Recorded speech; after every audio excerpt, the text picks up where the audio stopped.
Sikreto para sa matibay na pagsasama sa buhay mag-asawa. Huwag na huwag pag-awayan ang tungkol sa pera. Bagkus, gawan at hanapan ito ng paraan at solusyon. Huwag magsumbatan. Huwag magbilangan kung sino magaling. Huwag magbilangan ng mga sakripisyo kasi hindi ito pagalingan. Huwag na huwag mong mumurahin ang asawa mo. Ang galit, lilipas din yan.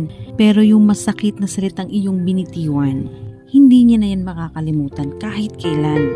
Huwag makipag-chat secretly sa mga ibang babae or sa ibang lalaki.